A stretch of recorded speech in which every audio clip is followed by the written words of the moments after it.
네,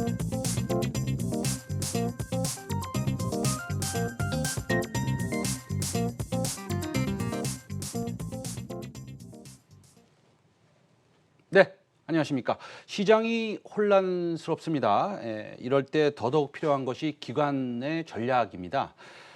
주시장 현안에 대한 진단, 그리고 하반기 시장에 대한 전망까지 들어보겠습니다. 오늘은 이베스트 투자증권의 윤지호 리서치 센터장 모셨습니다. 안녕하십니까. 네. 네. 요즘 센터장님, 네. 그 시장이 이제 많이 올라왔잖아요. 네. 그러니까 이게 이제 하락을 할 것인지 네. 앞으로 더 올라갈 것인지 이런 코멘트를 듣고자 하는 요청이 많으실 것 같습니다. 원래 그 전략을 오래 하셨죠? 전략을 하지만 저희들은 주로 포트폴리오 위주로 진행하기 때문에 네네. 뭐 그렇게 많지는 않습니다. 코로나 때문에 뭐 이동의 자유도 많지 않고 그냥 네, 그렇습니다. 그렇죠. 예. 네. 그 대북 리스크가 좀 보이고 있고 네. 아무래도 그다음에 코로나19라는 복병이 계속해서 부담이 되고 있습니다. 뭐 브라질에서는 며칠 전에 뭐 3만 명이 늘어났다는 그렇더라고요. 뭐 이런 뉴스도 봤습니다. 현재 시장을 보실 때 어디다 초점을 맞추고 계신지 궁금한데요. 공매도 연장 뉴스도 나오고 있습니다. 네. 그러니까 각자 바라보는 안경이 있겠죠. 어떤 그렇습니다. 분들은 네. 뭐 연준의 시각을 보면서 판단하시는 분도 있을 거고 뭐 여러 가지 다양한 방법 유동성으로만 바라보시는 분도 있을 거고 근데 제가 주로 보는 거는 결국 기업 이익 측면에서 바라볼 수밖에 없고요. 네. 그게 구하기가 쉽기 때문에 그렇습니다. 근데 중요한 게 아까 시작할 때 중요한 말씀을 하셨는데 네. 다음 주 일정 중에 결국 뉴욕에서 경제 재개를 한단 말입니다. 그렇습니다. 그랬을 때 네. 이제 과연 어떤 모습이 나올까? 그랬을 때 제가 그림을 하나 가져왔는데 네네. 어려운 그림이 아니라 지금 현상을 가장 극명하게 보여드리는 그림일 것 같습니다. 네네. 그러니까 첫 번째 그림은 네네. 결국은 그림이 준비가 되면 말로 할까요? 그냥? 아니요, 준비됐습니다. 예, 보시면 위에 그림이 뭐냐면 이렇게 생각하시면 됩니다. 여러 가지 시장을 구성하는 불안한 네네. 어떤 뭐 스프레드라든가 변동성이라든가 이런 걸 네네. 갖다가 정규 분포해가지고 네네. 금융시장이 좀 어떤 상황인가를 보는 건데 네네. 이렇게 돈이 많이 풀렸음에도 아직까지 좀 수축적, 긴축적 상황인 네네. 거죠. 그러니까 특히 저번 주에 좀 불안해지니까 네네. 이제 연준에서도 회사채 매입이라는 강수를 네네. 둬가지고 저걸 좀 진정시켜서 다시 플러스 값으로 가게 하려고 하고 있고요.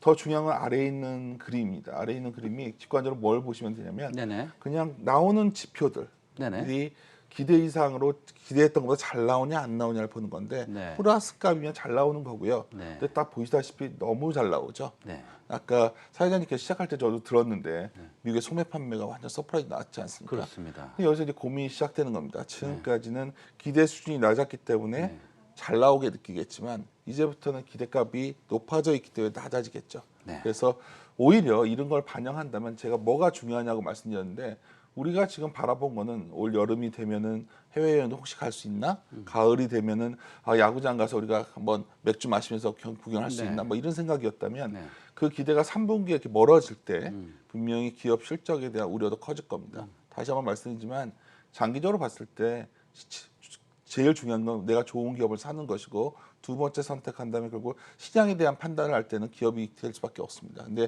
기업에 대한 기대치가 더 내려갈 것 같다. 그래서 저는 시장에 대해서 좀 조심스럽다는 걸 먼저 말씀드립니다. 시장에 대해서 조금 보수적으로 보시고 계시네요. 저희는 굉장히 낙관적 입장이었고요. 네. 실적으로 저희가 뭐 어쩌다 한 번씩 맞을 때가 있는데 3월 달에 저희가 이제 사과나무 시리즈라는 걸 내면서 네네. 뭐 주식은 매크로 보지 말고 좋은 기업을 사서 보유해야 된다는 네. 걸 말했다면 여전히 저희들은 좋게 보고 있습니다. 길게 본다면 큰 흐름상으로 뭐 내년 내후년까지도 주식이 매력적인 구간에 들어왔다 보고 네. 있지만 저에게 지금 아까 질문하신 게 3분기만 놓고 본다면 네네. 더 좋은 진미의 기회는 있을 것이다 이렇게 판단하고 있습니다. 단기적으로 본다면 약간 횡보를 할 수도 있고 네. 완만한 조정이 있을 수도 있으니 너무 급하게 주식을 막 담지는 말아라 이런 말씀이신가요? 그렇죠. 그리고 제일 중요한 게 이제 저희가 아무래도 통계적인 수치를 좋아하다 보니까 네네. 업종과 이러다가 종목 간의 상관계수가 굉장히 일치했죠. 그러니까 네네. 뭘 사도 오르고 저걸 사도 오르고 네. 그 지금까지 그런 시장이 한 2달간 진행됐다면 네. 이제부터는 그게 좀 달라지는 흐름으로 가고 있거든요. 그래서 다시 한번 말씀드리지만은 오히려 뭐 화려하지만 만약 일반 투자분들이 많이 보시는 프로니까 계좌는 녹아나는 장 우리가 이런 표현을 가끔 쓰는데 네네. 그런 시장이 좀 시작된 것이 아닐까 보고 있습니다. 그렇다고 본다면 지금 유동성 측면에서 좀 강조를 하시는 분들은 네. 사실은 뭐 셀트리온이나 셀트리온 제약 아니면 네. 삼성 바이오로직스 네. 뭐 지금 우리가 보더라도 이게 이렇게까지 올라가도 되냐 이런 생각이 들 정도로 많이 상승하고 있지 않습니까? 예. 그리고 앞으로는 또 그런 주식 종목들이 또 주도주가 될 것이고 주도주로서 지속적인 상승을 이뤄낼 것이고 앞으로 이 유동성은 주가 지수를 조정을 만들지는 못할 것이다라는 의견도 좀 있으신데 예. 그런 의견에 대해서는 어떻게 생각하세요? 그러니까 제일 중요한 걸 말씀하셨는데 지금 네. 뭐 시장 얘기해봤자 무슨 의미가 있습니까? 네. 중요한 건 우리 내가 가지고 있는 포트폴리오가 뭐냐가 중요하고 네네. 뭐 시장의 유동성이 중요한가 내 유동성이 중요한 거겠죠. 네네. 그게 가장 중요한데 아까 지적하신 것처럼 그럼 왜 그런 것들이 더 올랄까를 반문하셔야 돼요. 그러니까 제가 계속 강조드리는 거는 그러니까 안 좋아 나쁜 기업을 선택할 것이냐 본다면 여전히 저번 주에도 계속해서 전체적인 이익이 안 좋아지고 있는 것들이 산업재였습니다. 네. 여전히. 네네. 그렇다면 좋아지고 있는 거 그러니까 좋아진다는 기준은 단순합니다. 연초 대비해서 계속해서 EPS가 플러스가 나오고 있고 네네. 12개월 뒤를 예상하는 EPS도 플러스 전환돼서 유지되는 걸 본다면 딱 기스 기준 4가지 섹터밖에 없습니다. 헬스케어, 그다음에 커뮤니케이션, 네네. IT 하드웨어, 네네. 마지막에 음식료입니다. 네네네. 이 4가지 섹터 내에서 그러한 종목들은 좀 올라가도 그건 두렵지가 않아요. 왜냐하면 결국은 지금 비싸더라도 정당화될 성장이 나오니까. 근데 다시 한번 말씀드리지만은 그래서 그런 기업들이 좀 올라와 있기 때문에 예를 들어서 아까 궁금한 게 삼바 같은 경우에도 헬스케어가 좋아지는데 선택할 수 있는 폭은 그렇게 많지 않습니다. 그렇기 때문에 제 생각에 말씀드린 거는 싼 걸 사라는 게 아니라 뭐 나쁜 기업을 사라는 게 아니라 그런 기업들이 좀 매력적인 주가 순위에 온다면 쉽게 말해서 좋은 기업이 합리적인 가격에 와준다면 그때 좋은 주식이 될 때 우리가 선택의 폭이 넓어지는 건데 현 상황은 좋은 기업이 뭔지는 알겠는데 그게 지금 막 공격적으로 사기는 약간 경계심이 든다는 정도로 말씀드리는 겁니다. 그러니까 삼바나 셀트리온이나 그리고 향후에 EPS가 올라와서 네. 실적이 올라와서 소위 오래 들고 갈 수 있는 주식이긴 맞지만 네. 지금 조금 급등했으니 충분히 우리가 살 기회가 있을 것이다라고. 충분히라기보다 네. 예를 들어서 아까 이제 제가 그림을 생략했으니까 말씀드리지만 현재 좀 있으면 7월이에요. 네네. 7월이 되면 6월 말에는 일단 세법에 관련된 여러 가지 말이 나올 거고 어차피 작년부터 기재부에서 연구 영향을 준 여러 가지 연구 영향 결과가 6월 말에 나온다면 양도세 여러 가지 논쟁이 나올 거고 네. 그것도 좀 불안한데다가 7월이 딱 되면 제일 저희가 중시하고 있는 기업 실적이 나옵니다. 네. 근데 여기서 아까 반복적으로 말씀드리는 게 3분기가 바로 7, 8, 9월인데 네. 아마 전망치들이 상당히 조정이 될 거고요. 네. 그거는 지금까지 달려왔던 가을 이후의 정상화 가능성에 대해서 의견이 나올 거란 말이죠. 여러 가지 네. 이견이. 그랬을 때 기회가 온다는 말씀을 드린 거지. 네네. 만약에 그때 갔는데도 네. 이게 잘 버티고 있다면 할 수 없죠. 네네. 다시 말씀드리지만 저번 주에도 여전히 월드 이코노미에 관련된 기업들은 부진했고 실적도 여전히 의미 없다. 그래서 좀 그런 오히려 무엇을 선택하냐가 시장에 대한 선택이 아니라 포트폴리오에 대한 선택으로 가야 된다는 게 제 기본적인 생각입니다. 기본적으로 그러니까 우리가 2,200을 네. 한번 돌파하고 다시 내려오고 그 부근에서 지금 움직이고 있는데 네. 시장의 전략, 소위 말해서 시장이 올라갈 것인가 내려갈 것인가는 차치하고 그것도 중요하지만 종목이 중요하다. 이런 말씀을 좀 하시는 거네요. 그렇죠? 그러니까 종목이 중요한데 네. 여기서 무슨 최근에 우성주 강풍에서 불듯이 그냥 무조건 이게 수급으로 설명을 할 수 있다는 거는 저희들은 선택하기 쉽지 않다는 네네. 거고요. 만약 그림을 하나 보여드리면 가장 직관적으로 이해가 되실 텐데 네. 맨 마지막 그림 하나만 보여주신다면 이것도 생략하고요. 마지막 그림 하나만 보내주신다면 네.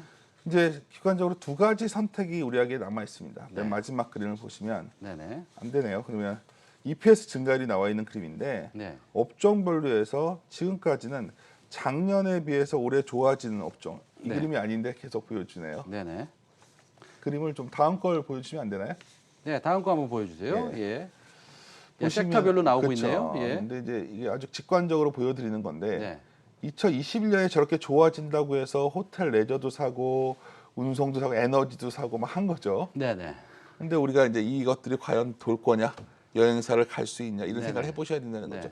아주 단순한 방법입니다. 네네. 근데 위에 걸 선택할 거냐, 그럼 아래 거는 뭐냐면 그냥 플러스로 이익이 좋아지는 건데 보다시피 몇 개 없습니다. 뭐 의료기기, 뭐 음식료, 커뮤니케이션은 뭐 카카오, 뭐 네이버 네. 이런 거가 될 거고요. 그래서 제가 드리고 계속 반복드려 네네. 말씀드리는 거는 우리가 어떤 상황을 볼 때 뭐 너무 먼 미래, 그러니까 뭐 우리가 어떻게 될 걸 알 수 없는 거고요. 지금 시점에서 우리가 선택해야 되는 게 무엇이 더 우위에 있는 확률적 선택이가 네. 본다면 제가 봤을 때는 첫 번째 확률적 선택은 승률을 높이는 방법을 해야 된다. 네. 승리란 건 뭐냐면 모든 경기를 다 이길 수는 없잖아요. 네. 좀 적이 약해졌을 때 게임을 해야 이길 수 있는 네. 겁니다. 그래서 좀 적이 약해진다는 건 뭐냐, 전체 시장 체력이 좀 약해졌을 때 시장의 어떤 센티가 그때 주식을 사야 되는 기회가 올 것 같고요. 두 번째는 그때 승률을 높여서 앞으로 이길 수 있는 기법이 뭐냐 본다면 결국 남은 것은 이익이 오래 좋아지는 것들. 그러니까 아까 사회자님께서 저한테 계속 반문하시는 게 이게 이렇게 올랐는데 왜 이걸 하냐? 우리나라에 그거 외에는 앞으로 성장할 수 있는 사람이 별로 안 남은 겁니다. 슬픈 사실인데 글로벌하게 보더라도 마찬가지고요. 그래서 반복적으로 오늘 뭐 귀한 시간들 이 시간에 들으신 분들이 있다면 너무 복잡하게 생각하지 말고 특히 너무나 거대 담론 뭐 이 시장이 앞으로 어떻게 될 것이냐 미래가 이 앞보다 당장 우리가 내가 주주가 될 기업들의 실적을 7월에 체크해 보시는 게 가장 적절한 어떤 투자 선택의 기준 아닐까 저는 이렇게 판단합니다. 잘 알겠습니다. 그 기본적으로 이제 그 사실은 뭐 우리 시청자 여러분들이 종목을 좋아하십니다. 네. 네, 종목을 좋아하시고 어떤 종목을 선택해야 될 거에 대한 이런 정보를 취득하시는 것도 굉장히 좋아하시죠. 그러나 이제 아무래도 개인 투자자들이니까 한계가 좀 있는 것은 사실입니다. 예, 그렇기 때문에 이제 말씀을 드리는 건데 그렇다고 하더라도 사실은 이 시장이 올라온 이유는 네. 여태까지 올라온 이유는 사실은 실적 때문에 올라오지는 않았을 것 같고요. 예, 이제 실적도 좋아지는 섹터들이 있었습니다만 사실은 유동성의 힘으로 올라왔다. 그다음에 개인들이 뭐 동학개미 운동이라든지 뭐 미국의 로빈후드 운동이라든지 아니면 일본의 뭐 닌자 인베스터라든지 네. 뭐 이런 얘기들도 있지 않습니까? 근데 그 7월에 보면은요. 아까 7월 얘기를 하셨는데 뉴욕 증시에서 위기설도 좀 도는 것 같기도 하고요. 네. 그다음에 이제 반면에 또 트럼프 대통령, 특히나 트럼프 대통령이 속한 공화당이 아니고 낸시 펠로시가 속한 민주당에서 1조 달러의 경제 재개하는 데 있어서의 무슨 부양책을 또 가지고 나오고 있고 그다음에 현금을 한 번 더 살포해야 되는 거 아니냐 뭐 이런 얘기도 있습니다. 이런 것들이 사실은 성장주 내지는 앞으로 지금 계속 말씀하신 앞으로 미래에 어떤 것이 이제 잘 될 것이냐라는 것은 제가 이렇게 좀 단순화시키면은 성장주에 대한 얘기를 좀 하시는 것 같기도 한데 그렇다고 본다면 이런 그 2단계 경제 재개를 통한 내지는 현금 살포를 통한 4차 부양책을 통한 시장의 업사이드가 있다면 아까 말씀한 것이 이제 우리가 좀 이해가 되는 것 같은데요. 이런 의견에 대해서는 어떻게 생각하세요? 첫 번째는 이제 아까 로빈후드 이런 거 말씀하셨던 네. 것 같은데 최근에 이제 하츠 글로벌이라고 파산했던 회사 주가가 아마 미국에서도 그 페니스탁이었는데 아마 거의 800% 올랐다고 하더라고요. 네. 뭐 그렇게 주식이 오른다고 해서 그게 적절한 투자는 아니라 보고 있고요. 네네. 다시 한번 말씀드리지만은 네. 아까 여러 가지 상황을 유동성으로 뭐든지 인과관계를 찾다면 네. 뒤따르는 해석에 불과하다는 거죠. 우리가 지금 원하는 거는 아까 이제 저런 미국이 저렇게 하든 뭘 하든 여러 가지 환경 변수가 들어와서 그럼 받은 돈을 갖고 뭘 많이 사 먹었으니까 아까 육류업체 얘기를 하셨는데 네네. 올라왔다면 네네. 예를 들어서 그러니까 항상 드리는 말씀이 저에게 항상 물어봐요. 어느 기업을 해야 되냐? 네네. 그럼 매출이 늘어나고 이익이 늘어나는 기업을 해야 됩니다. 그거 외에는 해서는 안 됩니다를 말씀드리면 네네. 뭐 이렇게 뭐 어떤 무슨 정보 없습니까 하는 분들도 의외로 많은데 왜 이렇게 교과서적인 얘기만 하세요? 교과서인데 네. 그래야 생존할 수 있다고 저는 보고 있고요. 일단 저희가 이제 그런 기업이 어디 있으니까 물어본다면 이번에도 그런 기업들을 갖고 있어야 우리는 알 수 없잖아요. 네네. 갑자기 8월에 9월에 되는데 정말 여의도에 코로나가 더 확산돼 가지고 네네. 그랬을 때는 주가가 막 무너지겠죠. 네네. 그래도 다시 복원할 수 있는 건 그런 기업밖에 없다는 것이 네.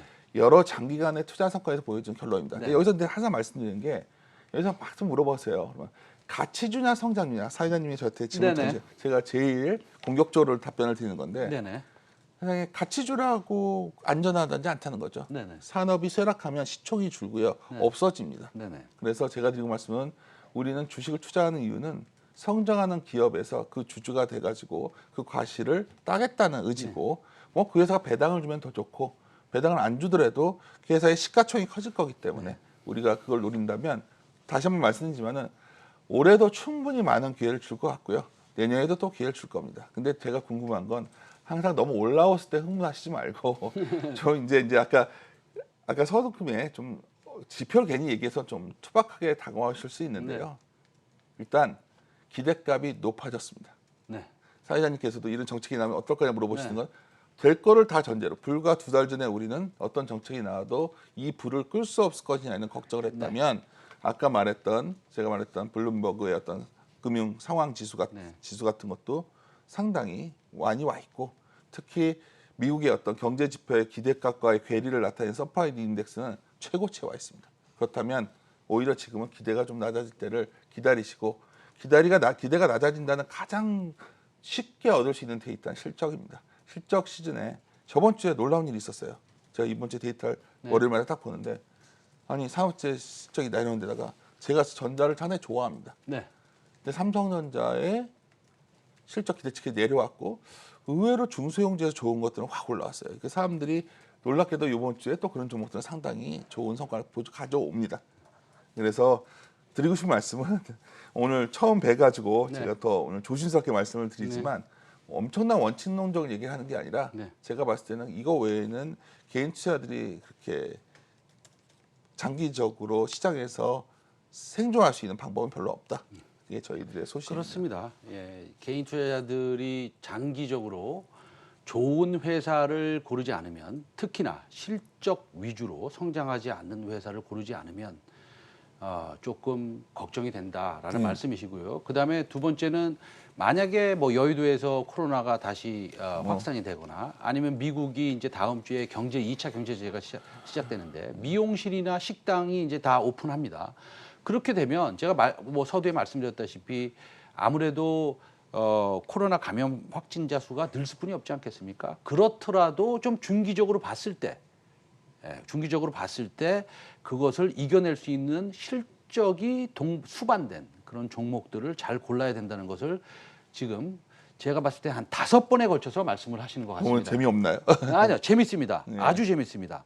저도 이런 말씀을 좀 드리려고 그랬는데 사실은 그렇습니다. 근데 어쨌든 그래도 우리가 하반기 지수 예상 밴드는 한번 보고 가지.